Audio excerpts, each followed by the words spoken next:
মাফ করলে একটা আলাদা শান্তি আছে ভাই। আপনি মাফ করবেন, দেখবেন আপনি দিন শেষে ভালো আছেন। আর আপনি খালি ভাববেন যে আমি প্রতিশোধ দিব, ওরে আমি দেখে ছাড়বো, রিভেঞ্জ নিয়ে ছাড়বো, আপনি প্রতিশোধের আগুনে জ্বলে পড়ে ছারখার হয়ে যাবেন। So you have to forgive everyone from your heart. মন থেকে মাফ করবেন, হৃদয়ের প্রশান্তি দান করবে। একজন আওয়াজ দিয়ে বলেন, তিনি কে? মাফ করা শিখবো। আর যুবকদেরকে বলবো, তোমরাও মাফ করা শেখো। বেঈমানদেরকে তোমরা আল্লাহর জন্য ছেড়ে দাও, আল্লাহ ওদেরকে দেখে নেবে ইনশাআল্লাহ। যারা প্রতারক, যারা বিশ্বাসঘাতক, যাদের কথা কাজে মিল নাই, এদের সাথে কোনো সম্পর্কের দরকার নাই। এদের জন্য আল্লাহ একাই যথেষ্ট। ঠিক কিনা বলেন যুবকেরা? আমরা তো বড় মনের মানুষ, আমরা তো ব্রড মাইন্ডেড পার্সোনালিটি বিলং করি। আমরা মাফ করে দিব, বাদ বাকি আল্লাহ ভরসা। ঠিক কিনা যুবকেরা? তাহলে প্রথম মেসেজ আজকের এই মাহফিলে, এই যে আমাদের হৃদয়টা আছে, এই হৃদয়ে কোনো হিংসা বিদ্বেষ থাকবে না, কারোর জন্য কোনো প্রতিশোধ থাকবে না। একটা সুন্দর হাদিস শোনাই। নবীজি বলেছেন, আমার জীবনের সবচাইতে বড় আমল কি তোমরা জানো? সাহাবা একরাম বলল, ইয়া রাসূলুল্লাহ, বলেন কি আমল যেটা সবচেয়ে বড় আমল? নবীজি বলেন, এটা কোনো তাহাজ্জুদ নয়, এটা কোনো দান নয়। ইন ইসতাতা'তা আন তুসবিহা ওয়া তুমসিয়া ওয়া লাইসা ফি কলবিকা গাশশুন লিআহাদিন ফাফআল যালিক ওয়া যালিকা মিন সুন্নতি ওয়া মান রাগিবা আন সুন্নতি ফালাইসা মিন্নি। নবীজি বলেন, আমার জীবনের সবচেয়ে বড় সুন্নাত আমল হচ্ছে তুমি এক রাত কিংবা একটা দিন এমন ভাবে অতিবাহিত করবে যে তোমার হৃদয়ে কারোর জন্য কোনো হিংসা বিদ্বেষ থাকবে না। এটাই আমার সবচেয়ে বড় আমল। সুবহানাল্লাহ পড়েন আপনারা। একজন সাহাবী যে সবাইকে মাফ করে দিত, নবীজি তার ব্যাপারে দুনিয়াতে তিনবার জান্নাতের সুসংবাদ দান করেছে। রংপুরের ভাইদের সুবহানাল্লাহ তো আসতে তো হইতে পারে না, জোরে সোরে সুবহানাল্লাহ পড়তে হবে তো। এজন্য আজ থেকে মাফ করব। রাজি আছেন তো ইনশাআল্লাহ? আল্লাহ আমাদেরকে এটা বোঝার তৌফিক দান করুক, পড়া আমিন। আর আসলে ভাই, রাস্তাঘাটের ব্যাপার অনেক কষ্টে থাকি, জ্যাম, মারামারি, কত রকম যে ঝামেলা, তবুও যে আল্লাহ আমাদেরকে নিয়ে আসছে, কথা বলার সুযোগ দিয়েছে।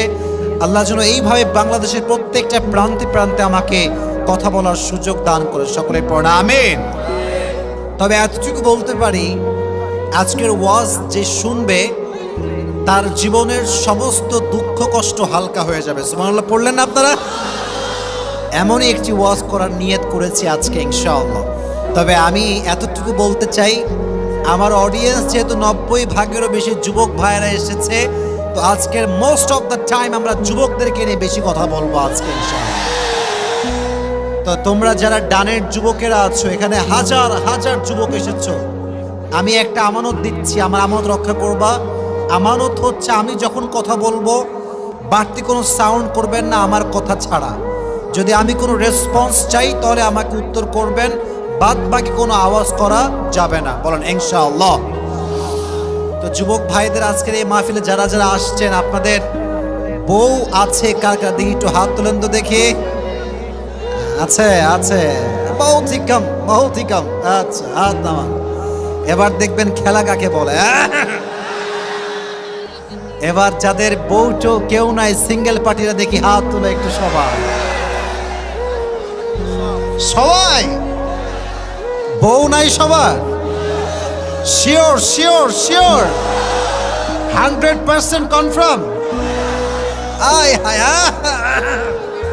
আল্লাহ সবাইকে দিনদার নেককার বউ দিদিক। সকলে পড়া আমিন। এই যারা আমিন কয় না, একটাও বউ পাবে না এরা। মন খুলে সকলেই পড়া আমিন। দিনদার নেককার বউ আল্লাহর কাছে চাওয়ার দরকারটা যুবক ভাইয়েরা আছে না নাই? তবে এটা মাথায় রাখবা, তুমি বিয়ের আগে 3টা প্রেম করবা, তোমার বউ 10টা প্রেম করে তোমার বাসায় আসবে। তুমি 4 ঘাটের পানি খাবা, তোমার বউ 14 ঘাটের পানি খেয়ে তোমাকে বিয়ে করবে। এজন্য নিজের চরিত্র ভালো তো সব ভালো, নিজে ভালো তো দেশ ভালো, নিজে ভালো তো সমাজ ভালো। ঠিক কিনা? আল খাবিথাতু লিল খাবিথিনা ওয়াল খাবিথুনা লিল খাবিথাত ওয়াত তাইয়িবাতু লিত তাইয়িবিনা ওয়াত তাইয়িবুনা লিত তাইয়িবাত। Allah has mentioned in this ayah, good character people, they will have good character people, and bad character people, they will have bad character people. যে ছেলে যেমন হবে তার বউ তেমন হবে। কথা ঠিক আছে কিনা যুবক ভাইরা, জোরে বলতে হবে। এজন্য আমরা প্রথমেই মাথায় রাখি এইটা, ভালো জীবন সঙ্গিনী পেতে চাইলে নিজেকে আমরা পবিত্র রাখবো। রাজি আছেন তো ইনশাআল্লাহ? আল্লাহ আমাদের যুবক ভাইদেরকে তৌফিক দান করুন, সকলে পড়া আমিন। আর যাদের বউ আছে, বউর একটু ভালোবাসেন আপনারা। এর কারণ হচ্ছে আমার একটা পেজ আছে আবরারুল হক আসিফ নামে ফেসবুকে, এটা আমার অরিজিনাল পেজ। হাজার হাজার বোনদের মেসেজ একটাই, যে স্বামী ভালোবাসে না, স্বামী খ্যাতের গোষ্ঠী খ্যাত। লেখে এমনিই লেখে যে আমার স্বামীর মতো খ্যাত হুজুর কেউ নাই, পুরো জীবনটা আমার জাহান্নাম হয়ে গেল। মাথায় রাখবেন, আপনি একজন মেয়েকে বিয়ে করে আসছেন মানে হচ্ছে আপনি একজন মেয়ে আনেন নাই, আপনি বাবার রাজকন্যাকে আপনার ঘরে নিয়ে আসছেন, ঠিক কিনা? অতএব যেই পুরুষ তার বউয়ের সঙ্গে রোমান্টিক হতে পারে নাই, সুন্দর ব্যবহার করতে পারে নাই, সে বীর পুরুষের সন্তান হতে পারে না। আল্লাহ প্রত্যেকটা বিবাহিত যুবককে তার বউকে যথার্থ মূল্যায়ন করার তৌফিক দান করুন, সকলে পড়া আমিন। শোনেন, একটা অভিজ্ঞতা বলি। জীবনে আল্লাহ তাআলা গোটা বাংলাদেশ ঘুরিয়েছেন, লক্ষ কোটি মানুষের ভালোবাসা পাওয়ার তৌফিক দিয়েছেন, সুযোগ দিয়েছেন, রহম করেছেন। তবে একটা বিষয় খুব ভালো করে বুঝে গেছি, দুনিয়ার টাকা পয়সা জনপ্রিয়তা it's nothing, it's just nothing. যার জীবনে সুন্দর উত্তম জীবন সঙ্গিনী আছে, তার দুনিয়া হলেও কি না হলেও কি তার কোনো পরোয়া নাই, ঠিক না? Life partner is the most important chapter in our life. মানুষের জীবনে জীবন সঙ্গীর মতো বড় গুরুত্বপূর্ণ অংশ আর কিচ্ছু হতে পারে না, ঠিক আছে যুবক ভাইয়েরা? আল্লাহ যেন আমাদের সবাইকে স্ত্রীকে মূল্যায়ন করার তৌফিক দান করে, পড়া আমিন। আজকের এই মাহফিলে মা বোনদের যায় কোন দিকে? হাফিজ ভাইরা কোথায়, কোন দিকে? ডান দিকে, মাদ্রাসার পেছনে। ওটা কি বড় জায়গা না ছোট জায়গা? অনেক বড় জায়গা। জায়গা নাকি হচ্ছে না শুনলাম। আচ্ছা বসে পড়েন, আমি দেখছি। আল্লাহ মা বোনদেরকে নেক হায়াত দান করে, পড়া আমিন। অনেক মা বোনেরা মাহফিলে এসে উল্টাপাল্টা খালি গল্প গুজব করে, ওয়াজ শুনতে চায় না। এই রিপোর্টটা আমার কাছে আসছে যে হুজুর আপনি ওয়াজ করেন ওই মাহফিলের প্যান্ডেলে, আর মেয়েরা ভেতরে ফেসবুক চালায়। খবরদার, আমি এটা জীবনের প্রথম আজকের এই মাহফিলে বললাম, আমি এর আগে কখনো এটা বলি নাই। রংপুরের প্রত্যেকটা মেয়েদেরকে, বোনদেরকে বলবো, মাদেরকে বলবো, please mobile phone turn off your phone right now, turn off your phone. কোনো মেসেজ চলবে না। আর অনেক যুবক আমি মেসেজ পাইছি আমার ফেসবুক পেজে যে হুজুর আপনি এখানে ওয়াজ করেন, আর যুবক ভিডিও করে তার গার্লফ্রেন্ডকে আপনার চেহারা দেখায়। यार ये कमाल की बात है, ये कहाँ आ गया यार, আজীব কথা। একজন সেদিন ফেসবুকে লিখেছে, হুজুর আমার বন্ধু আপনার কাছে গেছে ওয়াজ শুনতে যায়নি, ওর গার্লফ্রেন্ড আপনার ভক্ত আপনাকে দেখাইতে গেছে। এ দুনিয়া কোথায় গেছে? আমি ওয়াজ করি স্বামী স্ত্রীর জন্য, যে স্বামী তার স্ত্রীকে ভালোবাসবে, স্ত্রী স্বামীকে ভালোবাসবে, যে ভালোবাসে না সে বেঈমান। এই ওয়াজ স্বামী তার স্ত্রী শেয়ার দিয়ে বহু দূরের কথা, ওই বয়ফ্রেন্ড তার গার্লফ্রেন্ডকে শেয়ার মেরে দেয়। ওয়াজের ধাঁচ বুঝতে হবে, কথা বুঝতে হবে, বুঝবেন তো ইনশাআল্লাহ? আমার বোনেরা প্লিজ মেহরবানি করে মোবাইল ফোনটা অফ রাখবেন। আমি যা বলছি এটা গায়ে লাগতে পারে, বাট হক কথা বলতে আমরা কাউকে পরোয়া করে কথা বলি না। আল্লাহ প্রত্যেকটা মা বোনকে খাদিজার চরিত্রে চরিত্রবান হওয়ার তৌফিক দান করুন, পড়া আমিন। যুবকেরা, আমরা তো এখনই ওয়াজ শুরু করব মূল আলোচনার বিষয় থেকে। তবে একটা কথা বলতে চাই, মা বোনদের জন্য সম্মান আমাদের সকলের হৃদয়ে আছে না নাই? মেয়েরা অনেক শক্তিশালী, নারীরা অনেক শক্তিশালী, এতটা শক্তিশালী যে নারীর গর্ভ থেকে পুরুষের জন্ম হয়। নারীরা হচ্ছে সবচেয়ে পাওয়ারফুল। নারীদেরকে সম্মান করতে হবে। বাট আমার বোনেরা আমি দেখতে পাচ্ছি যে সম্মান, আত্মগৌরব ভুলে গিয়েছে। যেই মেয়ে জিন্সের প্যান্ট পরে রাস্তায় চলে আর নিজেকে মনে করে যে হাম কি হনুরে,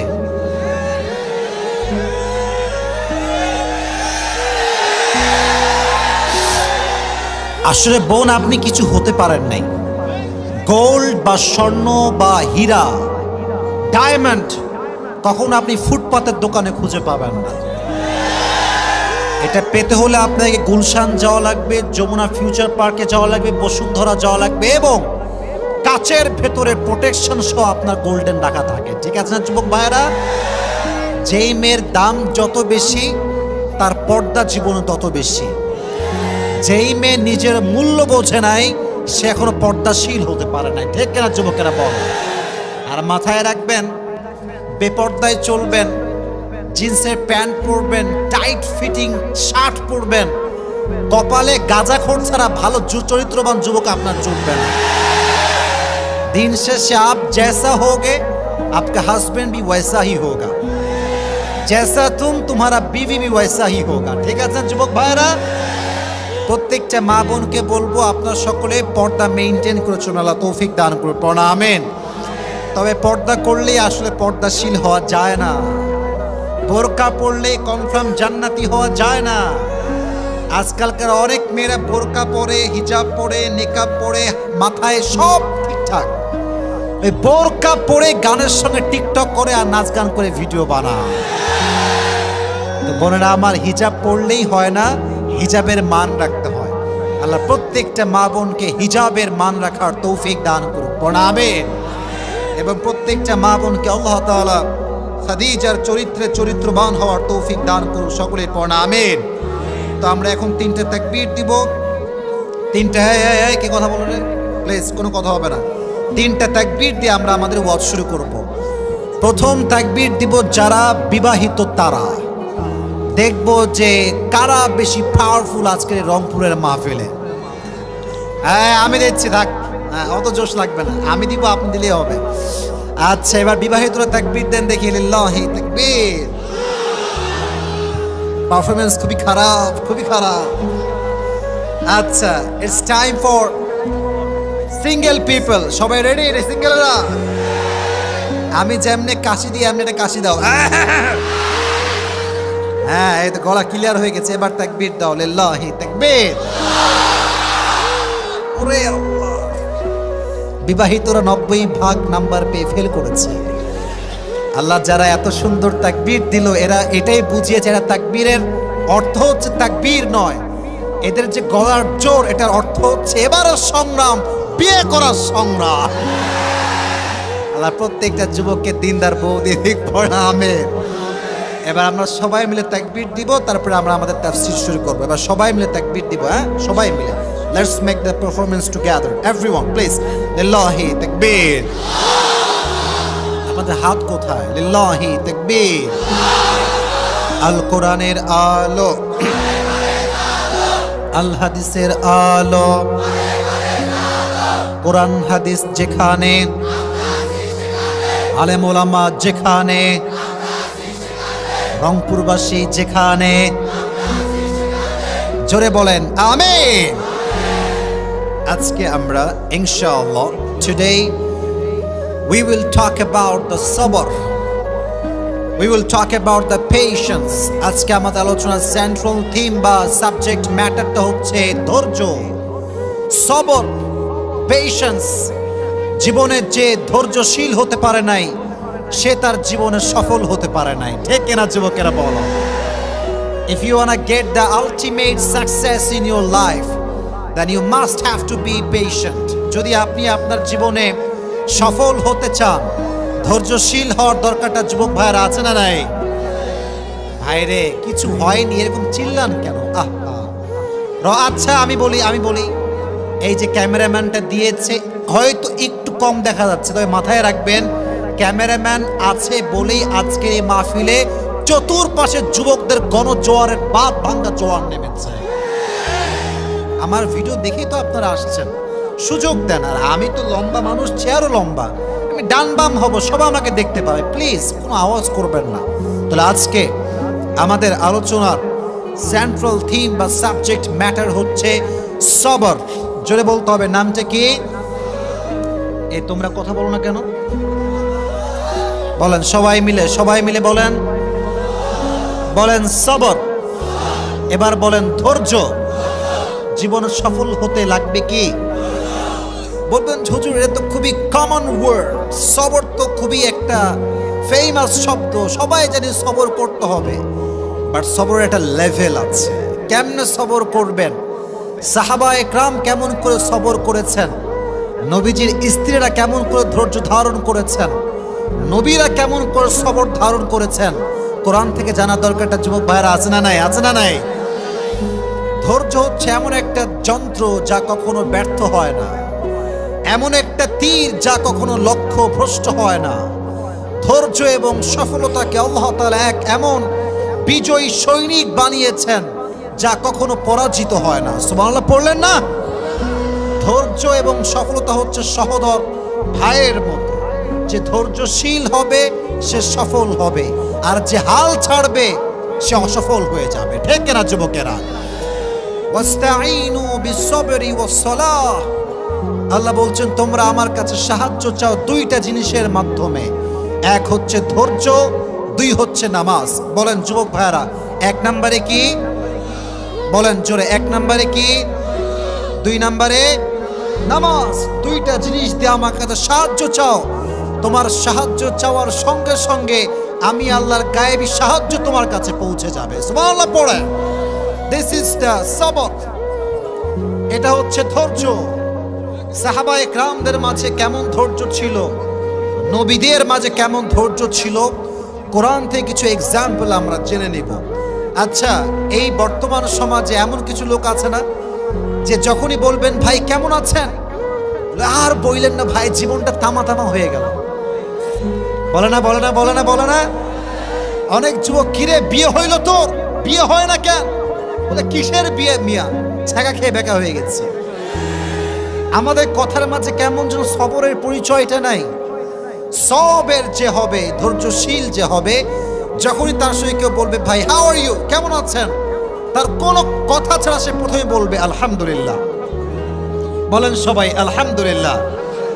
কেউ যদি বলে তুমি কেমন আছো, ভাই আলহামদুলিল্লাহ অনেক ভালো আছি, এই যে বলবেন আমি ভালো আছি, আল্লাহ এতটা খুশি হয় বান্দার এই শুকরিয়ার কারণে যে আল্লাহ বান্দার সমস্ত দুঃখ কষ্টকে হালকা করে দেয়। সুবহানাল্লাহ পড়েন আপনার যুবক ভাইরা, সবাই সুবহানাল্লাহ পড়েন। এবার আসেন, অসুখে কেমন করে ধৈর্য ধারণ করবেন তার জ্বলন্ত প্রমাণ হচ্ছে আইয়ুব আলাইহিস সালাতু ওয়াস সালাম। ওয়া আইয়ুব ইয নাদা রাব্বাহু আন্নী মাসানি আয-যুররু ওয়া আনতা আরহামুর রাহিমিন।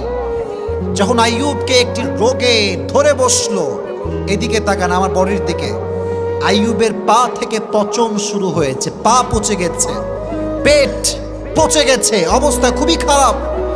এমন করে আসতে আসতে যখন জবান পর্যন্ত আসছে, আইয়ুব বলছে আল্লাহ সব নষ্ট হোক আমি রাজি আছি, বাট যে জবান দিয়ে তোমার জিকির করি এই জবান নষ্ট হলে আমি চুপ থাকতে পারবো না। সুবহানাল্লাহ পড়লেন না? তবে ধৈর্য কাকে বলে? তিনি কোনো অভিযোগ করেন নাই যে আল্লাহ তুমি কি মানুষ পাইলে না, আমার মতো নবীকে তুমি এই রোগ দিয়েছো। তিনি বলেন নাই, তিনি বলেছেন ওয়াইয়ুব ইয নাদা রাব্বাহু আন্নী মাসানি আয-যুররু ওয়া আনতা আরহামুর রাহিমিন। আইয়ুব আলাইহিস সালাতু ওয়াস সালাম বলছে আল্লাহ আমি তো রোগাক্রান্ত হয়ে গিয়েছি, আমি তো বিপদগ্রস্ত হয়ে গিয়েছি, এবং তুমি সবচাইতে দয়াময়। আওয়াজ দিয়ে বলেন তো তিনি কে? কথার ধরন দেখেন যে আল্লাহ আমি তো বিপদগ্রস্ত আর তুমি তো দয়াময়। এর অর্থ হচ্ছে আল্লাহ তোমার মতো দয়াময় সত্তা আমার মতো বান্দায় কষ্টে রাখতে পারে না। সুবহানাল্লাহ পড়লেন না? ফাস্তাজাবনা লাহু ফাকাশাফনা মা বিহি মিন দুররি ওয়া আতাইনাহু আহলা ওয়া মিথলাহুম মাআহুম রাহমাতাম মিন ইনদিনা ওয়া যিকরা লিল আবিদিন। আইয়ুব আলাইহিস সালাতু ওয়াস সালাম দোয়া করার সঙ্গে সঙ্গে আল্লাহ তাকে পরিপূর্ণ শিফায়ে আজরা কামেলা দান করলেন। অতএব অসুখ আসলে ধৈর্যহীন হবেন না, দোয়া করবেন একজনের কাছে। আওয়াজ দিয়ে বলেন তো তিনি কে? এবার আসেন, হাদিস শুরু করছি, কিন্তু আমার মনোযোগ আছে, আপনাদের থাকতে হবে। আমি আমার মানি ব্যাগটা একটু বের করছি, রংপুরে আসছি, আজকে পুরস্কার না দিয়ে গেলে আজকের মাহফিলটা আমাদের জমবে না। ঠিক কিনা যুবকেরা বলো? টাকা পয়সা একটু আগে বিকাশ থেকে তুলছি, নগদ টাকা পকেটে রাখা আছে, ঠিক আছে? তা আমার ওয়াজটা শুরু হয়েছে, আলোচনার মূল বিষয়বস্তু ছিল কি? সবাইকে বলতে হবে, বলেন কি ছিল? আমি যেই যেই চ্যাপ্টারগুলো শেয়ার করব, যুবকেরা আমার আই কন্ট্যাক্ট খেয়াল করো। যদি কোনো যুবক এগুলোকে শেষে গিয়ে দাঁড়িয়ে বলতে পারে আমার প্রশ্ন অনুযায়ী, তার জন্য আমি আজকে পুরস্কার দিয়ে যাব, স্পেশাল পুরস্কার। রাজি আছেন তো ইনশাআল্লাহ? তাহলে আইয়ুব আলাইহিস সালাতু ওয়াস সালাম অসুখে ভুগেছেন, ধৈর্য হারিয়েছেন না ধৈর্যশীল ছিলেন? ধৈর্যশীল থাকার কারণে তার দোয়ার বদৌলতে তাকে তার অসুখ থেকে মুক্তি দান করেছে একজন। আওয়াজ দিয়ে বলেন তিনি কে? এবার যুবকেরা সবাই বলেন তো আমার প্রিয় নবীর প্রথম যিনি স্ত্রী ছিলেন, মাশাআল্লাহ, নাম ছিল কি? রাদিয়াল্লাহু তাআলা আনহা। উনি কি আনম্যারিড ছিলেন না ডিভোর্স ছিলেন? ডিভোর্সড ছিলেন। উনি কুমারী নারী ছিলেন না। তো ওনার যে স্বামীগুলো মারা গেছে, প্রায় 2 থেকে 3টা স্বামী মারা গেছে। আমার বোনেরা বুঝবে, যার স্বামী খারাপ তার পুরো জীবনটার নাম হচ্ছে একটা জাহান্নাম, আর যার বউ খারাপ তার জীবনটার একটা নাম হচ্ছে জাহান্নাম। যুবকেরা ঠিক আছে কিনা বলো? খাদিজা রাদিয়াল্লাহু তাআলা আনহা যখন তার স্বামীগুলোকে হারিয়ে ফেললেন, she started to think that I will never ever get married again. উনি ভাবতে লাগলেন যে تقرر خديجة أنها لن تتزوج مرة أخرى. উনি আর কখনো বিয়েই করবেন না, এটাই আমার শেষ, আমার স্বামী সব মারা গেছে, আমি কখনো বিয়ে করব না। তো দেখেন, এদিকে তাকান, হাদিসগুলো মনোযোগ দিয়ে শুনতে হবে। খালি ঠিক বেঠিক, ক্যামেরা নামাও, লাইট ঘটাও, এই করো সেই করো, এগুলোর নাম কিন্তু ওয়াজ না। আর মাথায় রাখবেন, একটা ওয়াজের সফলতা লোকের মাধ্যমে হয় না, যে লক্ষ লক্ষ যুবকের ঢল নেমেছিল না। This is not a success of lecture, this is not a success of ওয়াজ মাহফিল। মাহফিল তো সফল হবে তখন যখন আমার কথার দ্বারা আপনার জীবন পরিবর্তন হবে। Keep quiet and keep silent. Khadija রাদিয়াল্লাহু তাআলা আনহা একদিন ঘুমিয়ে আছেন, হঠাৎ করে স্বপ্নে দেখছেন চতুর্পাশ অন্ধকার, আমাবস্যার রাতের মতো অন্ধকার, বাট আকাশে একটা চাঁদ ঝলমল ঝলমল ঝলমল করছে। যখন তিনি তাকালেন আকাশের চাঁদের দিকে, দেখলেন যে আকাশের চাঁদটা কেমন যেন ভেঙে চুরে খাদিজার বুকের দিকে নেমে আসছে। আর যখন চাঁদটা জমিনে নেমে আসছে, এই আমাবস্যার রাত জ্যোৎস্নার মতো আলোকিত হয়ে গিয়েছে। সুবহানাল্লাহ। তো আসতে পড়লেন, জোরে সোরে সুবহানাল্লাহ পড়লেন না? স্বপ্ন দেখার সঙ্গে সঙ্গে খাদিজা রাদিয়াল্লাহু তাআলা আনহার ঘুম ভেঙে গিয়েছে। ঘুম যখন ভেঙে গিয়েছে, তিনি সঙ্গে সঙ্গে উঠে ওয়ারাকা বিন নাফিলের কাছে গিয়েছেন, তার চাচা হয়, স্বপ্নের ব্যাখ্যা কারক ছিলেন তিনি। বলছে, চাচা জান, আমি স্বপ্নে দেখেছি কি জানেন? বলছে, কি স্বপ্ন? বলছে, রাত গভীর অন্ধকার, হঠাৎ করে চাঁদের একটা টুকরা আমার বুকের দিকে নেমে আসছে, এবং ওই চাঁদের আলোতে পুরো আশেপাশের সব কিছু আলোকিত হয়ে গিয়েছে। এটার ব্যাখ্যাটা কি? চাচা সব কিতাব খুললেন, তাওরাত ইনজিল খুললেন, উনি ব্যাখ্যা পড়ে বুঝতে পারলেন যে ব্যাখ্যাটা আসলে কি হবে। উনি বললেন, তোমার বুকে যেই চাঁদটা আসছিল, ওই চাঁদটা হচ্ছে শেষ নবী, প্যারা নবী, বিশ্ব নবী মুহাম্মদুর রাসূলুল্লাহ সাল্লাল্লাহু আলাইহি ওয়াসাল্লাম। উনি বললেন যে মানে এর অর্থটা কি? উনি বললেন যে, খাদিজা, তুমি যে বলেছিলা যে I will never ever get married again, আমি যে আর বিয়ে করব না, আল্লাহ তোমার জন্য এমন একটা পাত্র রেডি রেখেছে, তুমি বিয়ে না করে যাবা কোথায়? সুবহানাল্লাহ পড়েন আপনারা। উনি কিন্তু ধৈর্যের পরিচয় দিয়েছেন, ভেঙে পড়েন নাই। বাবার মৃত্যুর পরে কোটি টাকার বিজনেস, উনি একা একজন নারী সব বিজনেস সামলেছেন। আল্লাহু আকবার। তো বলছে, তাই নাকি? তাহলে কি সবরের ফল এত মিষ্টি হয়? ধৈর্যের ফল এত মিষ্টি হয়? অপেক্ষা শুরু করলেন যে কবে আমার সঙ্গে তার দেখা হবে। হঠাৎ একদিন নবীজির সঙ্গে দেখা হলো ব্যবসার খাতিরে। লম্বা হাদিস, আমি শর্টলি বলছি, প্রেসাইজলি বলছি। নবী যখন খাদিজার ঘরে প্রবেশ করলেন, খাদিজা বলেছেন, আমি ফিল করলাম যেন পূর্ণিমার চাঁদ আমার ঘরে প্রবেশ করেছে। আমার হৃদয়ে একটা প্রফুল্লতার ছোঁয়া বয়ে গেল। আল্লাহকে বললাম, আল্লাহ, তুমি যে তোমার ধৈর্যশীল বান্দিকে এত ভালোবাসো, আজকে আমি তিলে তিলে তিলে প্রমাণ পাচ্ছি। সুবহানাল্লাহ পড়েন।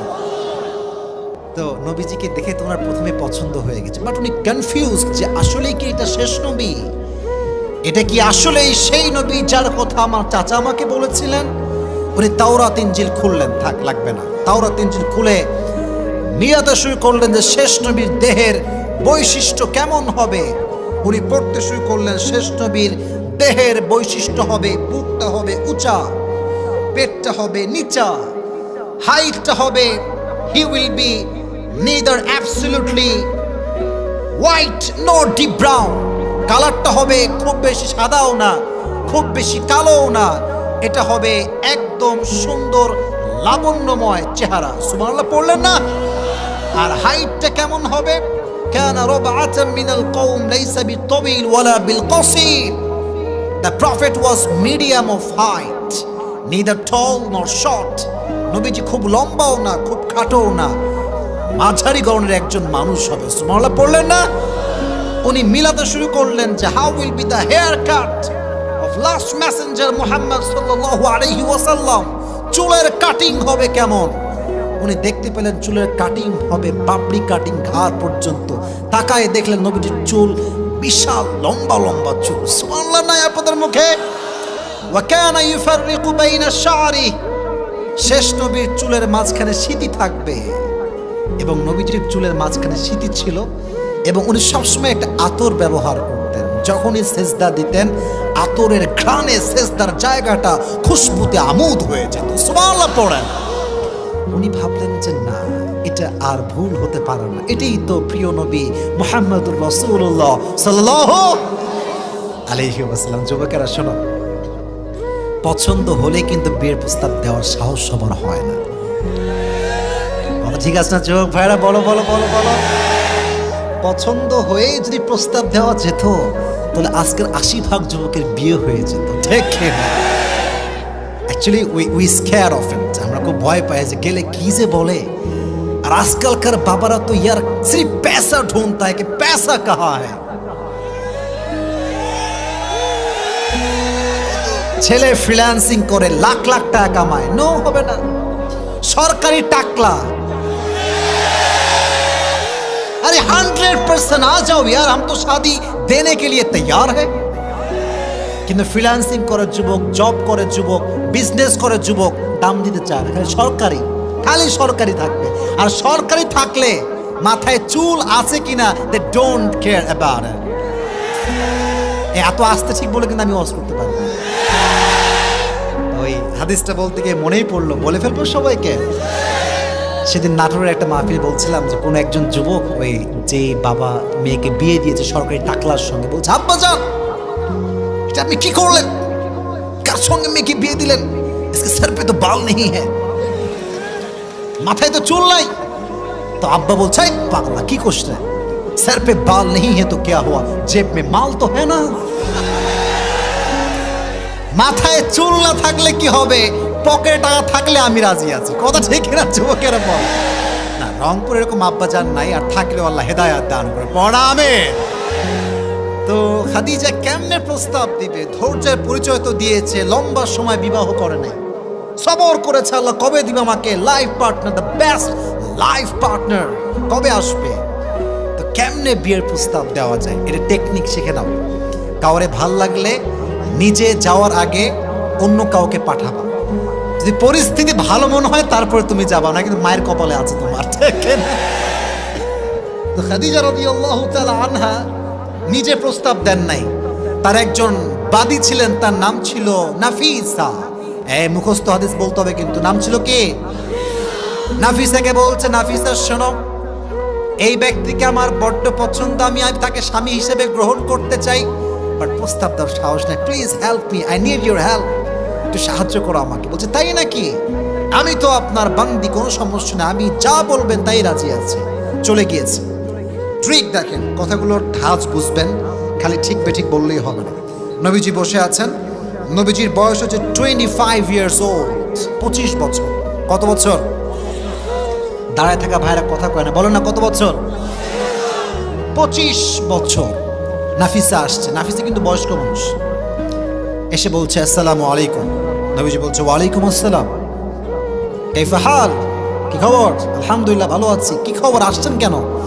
বলছে আচ্ছা একটা প্রশ্ন করতে চাই, যদি মাইন্ড না করেন। নবীজি বলছে বলেন, আমি মাইন্ড করবো না, বলেন। আচ্ছা আপনার বয়স কত? বলছে বয়স তো ভালোই হয়েছে, 24 না 25 হয়ে গেছে। আচ্ছা 25 বছর বয়স, বিয়ে করেন না কেন? বলছে কি বিয়ে করবো, টাকা পয়সার বড্ড অভাব। টাকা পয়সা কি বিয়ে করা যায়? আমার কোনো জব নাই, চাকরি নাই, তাই বিয়ে করতে পারছি না। But actually I am looking for religious girl. আমি দেখছি কোথায় ভালো মেয়ে পাওয়া যায়। তো নাফিসা বলছে, তার মানে আপনার কাছে ল্যাকিং অফ মানি, রাইট? বলছে হ্যাঁ, lacking of money, lacking of job, business. আমি খুবই অভাবী একজন যুবক। আচ্ছা, একটা কথা বলে রাগ করবেন না তো? বলছে বলেন, কি সমস্যা বলেন। বলছে আমার কাছে এমন একজন মেয়ে আছে যাকে বিয়ে করলে আপনার না লাগবে ঘর, না লাগবে মোহর, না লাগবে টাকা, না লাগবে খাওয়াইতে। আপনি তারে বিয়ে করবেন, তারে কিছু দেওয়া তো লাগবে না, লাগবেই না, বরং সেই আপনাকে সব কিছু দিয়ে দিবে। না, সুবহানাল্লাহটা জোরে সোরে হয় নাই। নবীজি, হি ওয়াজ জাস্ট শকড। কি এরকম মেয়ে কি এই যুগে পাওয়া যাবে?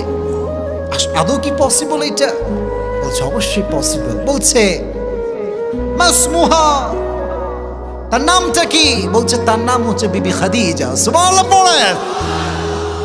সত্য কথা হচ্ছে নবীজি প্রথম দেখায় খাদিজাকে পছন্দ করেছেন। তো আগে থেকে হৃদয়ে একটা জায়গা আছে। উনি বললেন তাই নাকি? আমি তো আগেই রাজি, তবে একটা কাজ আছে। আমার একজন রিলেটিভ আছেন, তার নাম হচ্ছে আমার চাচা আবু তালেব। নামটা কি? ওনাকে ছাড়া আসলে আমি বিয়েটা করতে পারবো না। তো ঠিক আছে, তাই হবে, নিয়ে আসেন চাচাকে। চাচাকে নিয়ে আসা হলো, ডিল ফাইনাল হয়ে গেল, বিয়ের দিন তারিখ ধার্য হয়ে গেল।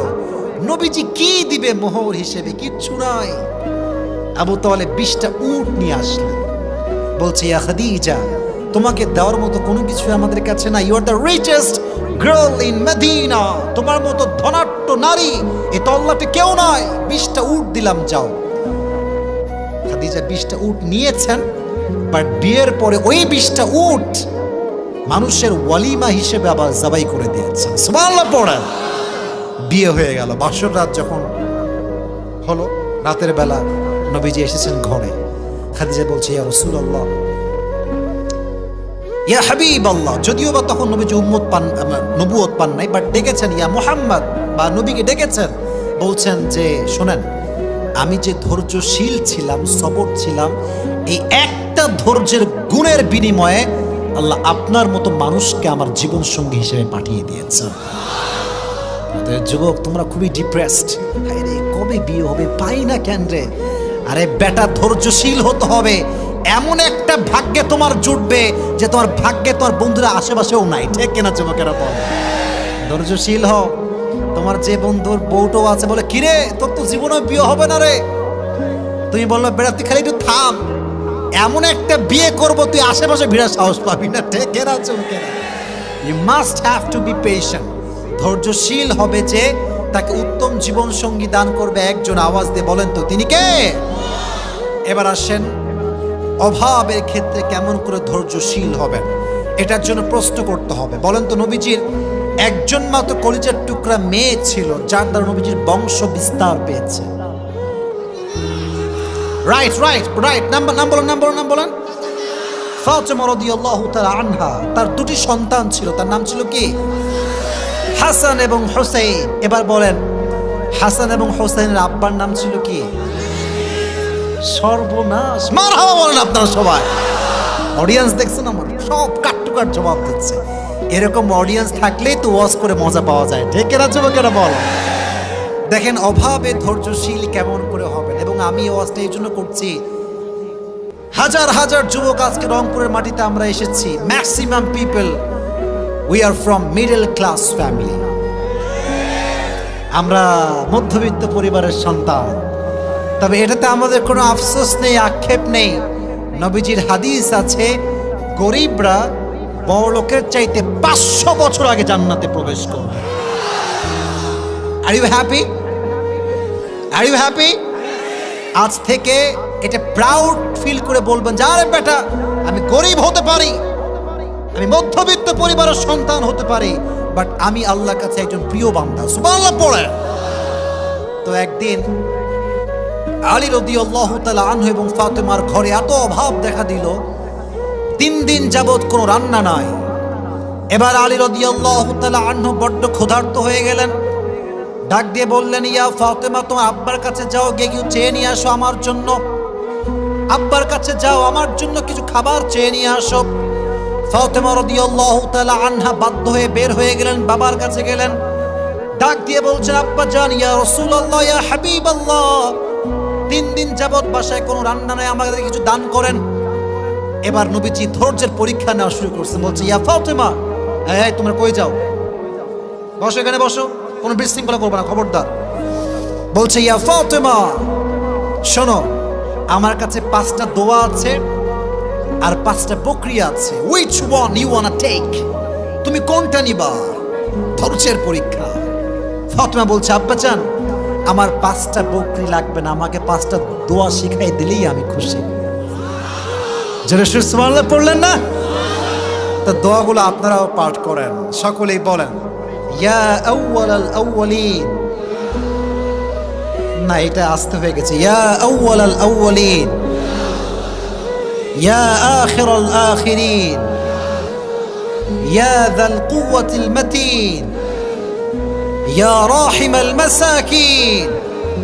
এবার জোরে সোরে সকলেই পড়েন, ইয়া আরহামার রাহিমিন।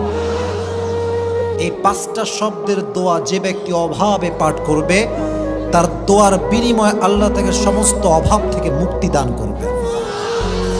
এই দোয়াটা বারবার পাঠ করবেন। তো তখন ফাতেমা রাদিয়াল্লাহু তাআলা আনহা বাসায় ফিরে আসছেন, ওইদিকে আলী রাদিয়াল্লাহু তাআলা আনহু অপেক্ষা করছেন, ফাতেমা কখন আমার জন্য খাবার নিয়ে আসবে। ফাতেমা রাদিয়াল্লাহু তাআলা আনহা যখন বাসায় আসছেন, হাতটা ফাঁকা, হাতে কোনো খাবার নাই, চাল নাই, ডাল নাই। আলী রাদিয়াল্লাহু তাআলা আনহু খেপে গেছেন, ফাতেমা, আইনা তুআম, খাবার কোথায়? তোমার তো হাত ফাঁকা। বলছে, আলী, ভালো করে খেয়াল করো, আমার হাত ভরা। হাত ভরা মানে ভালো করে ব্যাখ্যা করো। বলছে, আলী, যাহাবতু লিদ-দুনিয়া ওয়া জিতু বিল আখিরা, আমি তো আমার আব্বাদের কাছে দুনিয়া চাওয়ার জন্য গিয়েছিলাম, আমার আব্বা পুরো হাত ভরে আমাকে আখিরাত দিয়ে ফেরত পাঠিয়ে দিয়েছে। গিয়েছিলাম দুনিয়া চাওয়ার জন্য, আমার আব্বা যেন আমাকে আখিরাত দিয়ে পাঠিয়ে দিয়েছেন। এবার আলী রাদিয়াল্লাহু তাআলা আনহু নিজেই গেছেন নবীজির কাছে, ইয়া রাসূলুল্লাহ, অনেক অভাব, কিছু দেন আমাদের সবাইকে। এবার নবীজি জামাইকে পরীক্ষা শুরু করছেন, জামাইকে ধৈর্যের পরীক্ষা। বলছে, জামাই, 5000 বকরি আছে আর 5টা দোয়া আছে, কোনটা নিবা? তো জামাই তো বুঝে গেছে আমার আব্বা জান, শ্বশুর আব্বা জান সবরের পরীক্ষা নিচ্ছেন। উনি বলছেন, আব্বা জান, 5000 বকরি লাগবে না, 5টা দোয়া শিখাই দিলে আমি খুশি হয়ে যাব। ধৈর্যের সঙ্গে ফিরে আসছেন, নবীজি সুসংবাদ দিয়েছেন, আমার জামাই আলী আমার সঙ্গে জান্নাতে একসঙ্গে আমার সঙ্গে দাঁড়িয়ে যাবে, আমার সঙ্গে থাকবে, আমার সঙ্গে থাকবে। তাহলে বোঝা গেল অভাব আসলে ধৈর্যশীল হওয়ার দরকারটা যুবক ভাইরা আছে না নাই? আছে না নাই? আর যদি অভাব আসে, 5টা বাক্য বেশি বেশি পড়বেন, ইয়া আউয়ালাল আউয়ালিন, ইয়া আখিরাল আখিরিন, ইয়া যাল কুওয়াতিল মাতিন, ইয়া রাহিমাল মাসাকিন, ইয়া আরহামার রাহিমিন।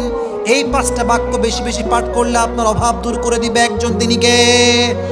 তাহলে অভাব আসলে আমরা অভিযোগ করবো না যে আল্লাহ তুমি গরিব কেন বানালা, গরিব হয়ে আমি খুশি হলাম এই জন্য যে কিয়ামতের দিন আমার হিসাব সহজ হয়ে যাবে। ঠিক কেনা যুবকেরা বলো? এবার আসেন, মাঝে মাঝে আমাদের জীবনে এমন হয় না যে মানুষ আমাদেরকে মিথ্যা অপবাদ দেয়? দেয় না, দেয় না, দেয় না, দেয় না, দেয় না?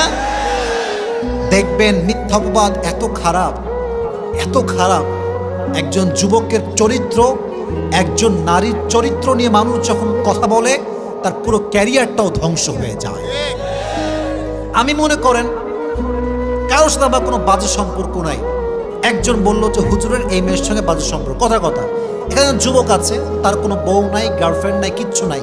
কেউ ফেসবুকে পোস্ট করলো যে এই যুবকের সঙ্গে আমাদের এলাকার 4 জন্মের অবৈধ সম্পর্ক আছে। এটার নাম হচ্ছে ব্লেম, অপবাদ। অপবাদ আসলে কেমন করে ধৈর্যশীল হবেন একটা হাদিস শোনাই। তবে এটার আগে আরেকটি প্রশ্ন, নবীজির একজন মাত্র wife, she was not married, she was virgin, তিনি একজন কুমারী ছিলেন। তোমরা বলো নামটা কি ছিল যুবক ভাইরা? বলো বলো। আয়েশা রাদিয়াল্লাহু তাআলা আনহা। আচ্ছা, এবার প্রশ্ন, নবী যখন আয়েশাকে বিয়ে করেছিলেন, আয়েশার বয়স ছিল কত? কে বলতে পারে?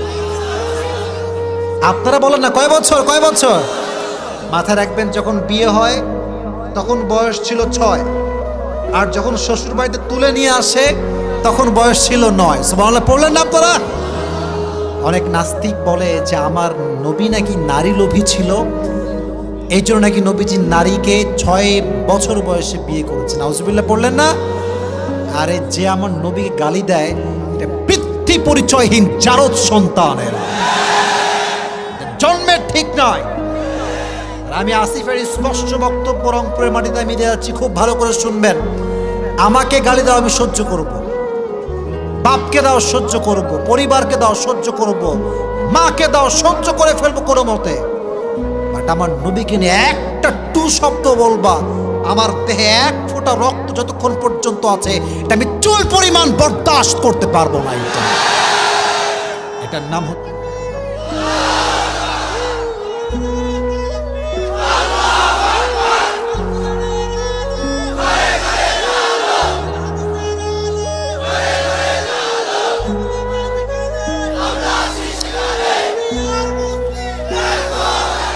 আমাদের স্পষ্ট কথা, আমাদের স্পষ্ট কথা, নবীকে আমরা ভালোবাসি।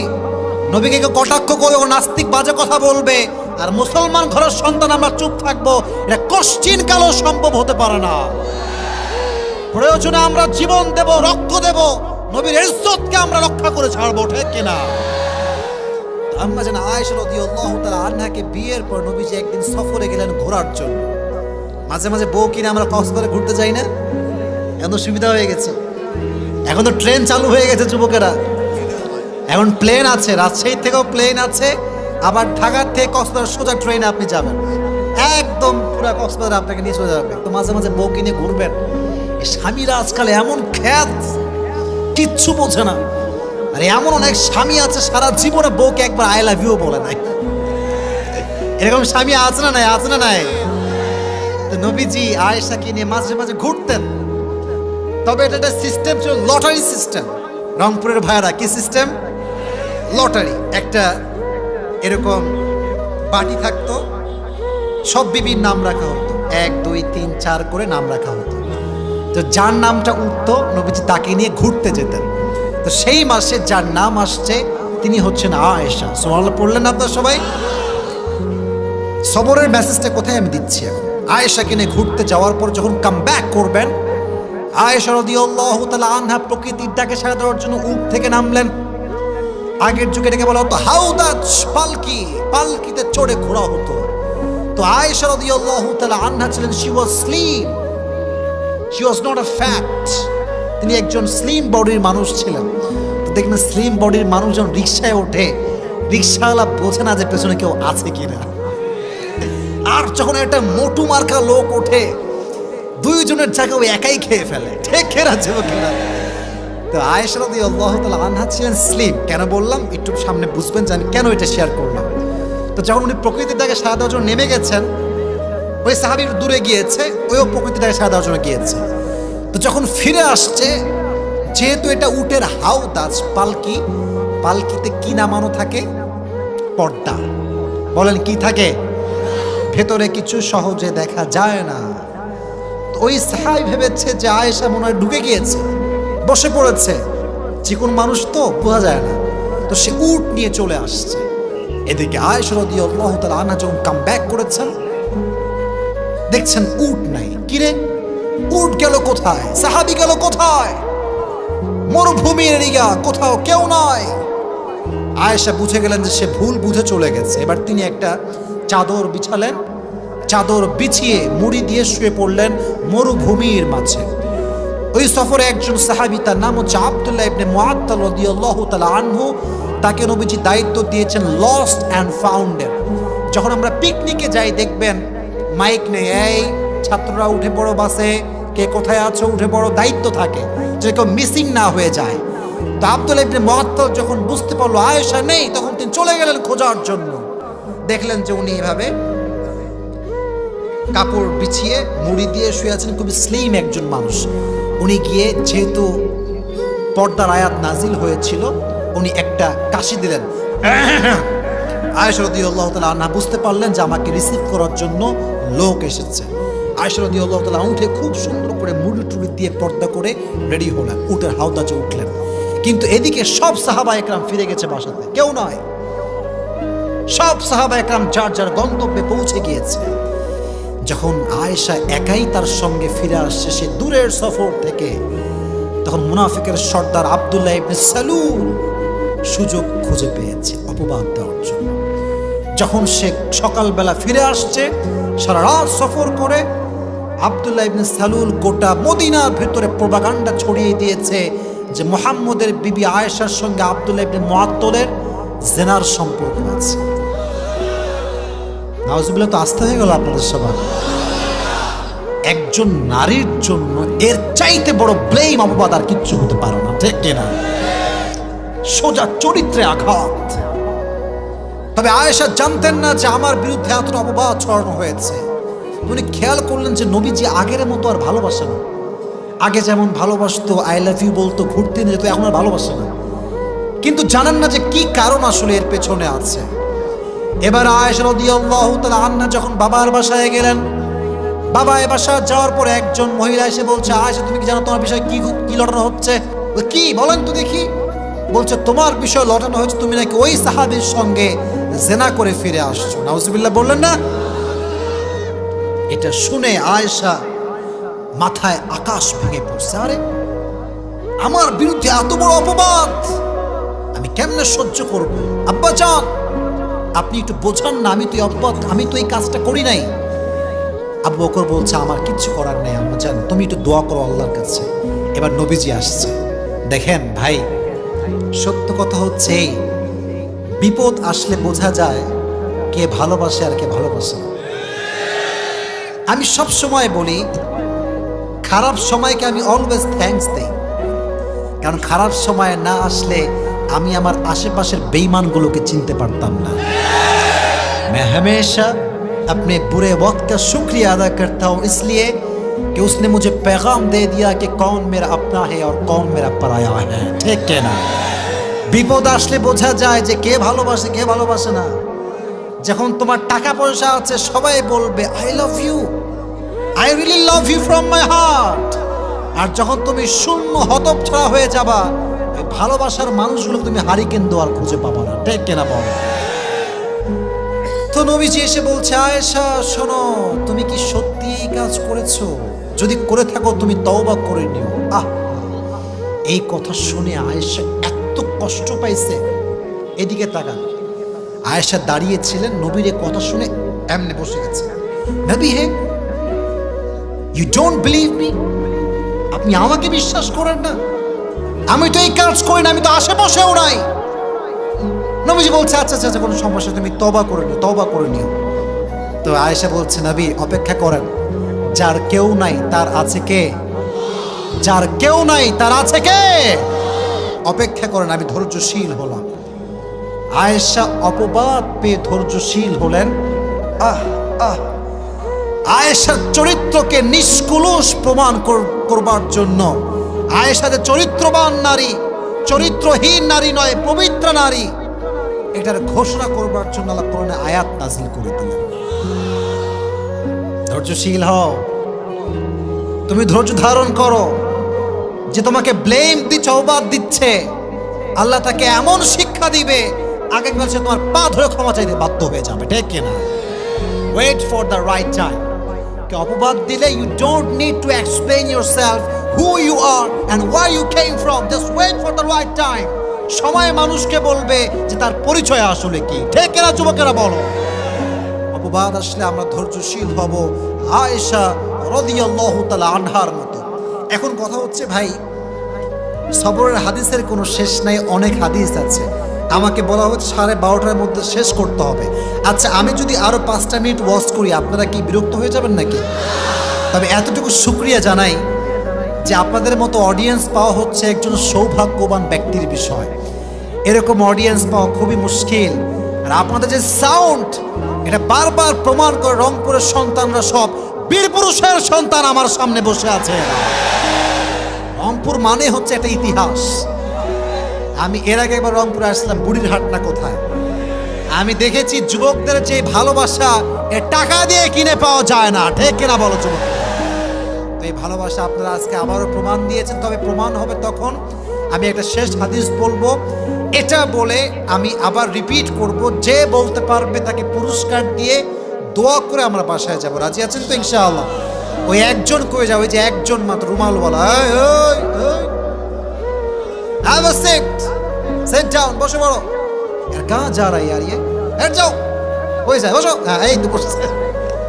আচ্ছা, মাশাআল্লাহ। শোনেন, দুই একজন লোকের ওয়াশরুমের চাপ লাগতেই পারে, it's not a big deal, but একটা মাথায় রাখতে হবে, আজকের বেশিরভাগ শ্রোতা আমাকে দেখার জন্য আসে নাই, কোরআনের তাফসীর শুনবার জন্য তারা এসেছে।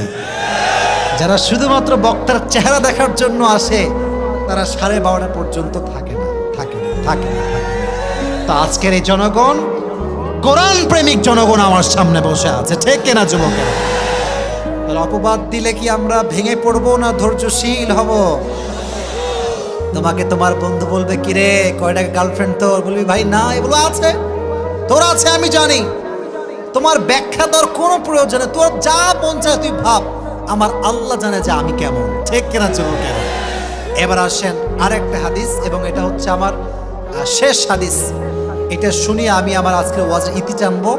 তবে আমি চাচ্ছি শেষ হাদিসটা এতক্ষণ যেমন মনোযোগ ছিল, শেষ হাদিসে মনোযোগ থাকবে তো ইনশাআল্লাহ? এবার আসেন একটা শেষ হাদিস বলছি। বলেন তো, কোরআনে একজন নবীর নাম আছে, যেই নবীকে মাছ তার পেটে নিয়েছিল। কোরআনে এই নাম আছে না নাই? মাশাআল্লাহ। ইউনুস আলাইহিস সালাম যখন মাছের পেটের ভেতরে, ওখানে কোনো মন্ত্রী টেলিফোন চলবে? হ্যাঁ, এটা আমার লোক রে, ছেড়ে দে, চলবে এটা কি? সমুদ্রের নিচে কোনো কানেকশন আছে কি? গ্রামীণ ফোনের, বাংলালিংকের কানেকশন আছে, রবির কানেকশন আছে নাকি? মানে কানেকশন আছে এক সত্তার, তিনি কে?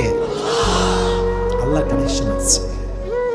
উনি বললেন, আল্লাহ আমি তো শেষ, I am in danger, and you are the most merciful, the most gracious, the most kindful. আমি পড়ছি বিপদে, তুমি তো দয়াময়, দেখো না। উনি দোয়া ইউনুস পাঠ করলেন, সবাই পড়েন লা ইলাহা, পড়েন না সবাই দোয়া ইউনুস, সবাই পড়েন লা ইলাহা ইল্লা আনতা সুবহানাকা ইন্নী কুনতু মিনাল যালিমিন। আল্লাহ রে বাঁচাও, আল্লাহ বাঁচাও, আমি শেষ, মাছের পেটে আমারে কেউ উদ্ধার করতে পারবে না। আল্লাহ বলছে, কেউ না পারলে আমি তো পারবো। মাছ দোয়া পাঠের সঙ্গে সঙ্গে ধৈর্য নিয়ে সে বসে আছে মাছের পেটে। এমন একটা বমি করেছে মাছটা জলের ভেতর থেকে, একটা বমিতে ইউনুস আলাইহিস সালাতু ওয়াস সালাম একদম মাটির উপরে এসে পড়ছে। সুবহানাল্লাহ পড়লেন না? এই যে ইউনুসকে মাছের পেট থেকে রক্ষা করেছেন ধৈর্যের কারণে একজন, তিনি কে? বলেন না, বলেন না, বলেন না। বিপদে আপদে দোয়া ইউনুস বেশি বেশি পাঠ করবেন, দেখবেন আপনার সমস্ত বিপদ আল্লাহ হালকা করে দিবে। রাজি আছেন তো ইনশাআল্লাহ? তাহলে আজকের ওয়াজের সারাংশ, summary of the lecture is, in every kind of situation you must have to be patient. There is no alternative way of sabr. If you want to get the ultimate success in your life, then there is no alternative way of sabr. যে ধৈর্যশীল হয়েছে তার সফলতা আল্লাহর পক্ষ থেকে চূড়ান্ত হয়ে গিয়েছে, ঠিক কিনা? তো জীবনের প্রতিটা ধাপে ধাপে ধৈর্যশীল হওয়ার দরকারটা যুবকরা, আব্বাজানরা আছে না রে? তাহলে এবার আসেন, আমি আমার ওয়াজ পুরোটা রিপিট করছি, what ever I have said before. তাকবীর দেন সবাই, লিল্লাহি তাকবীর। হাত কোথায়? লিল্লাহি তাকবীর। আল কোরআনের আলো, আল হাদিসের আলো।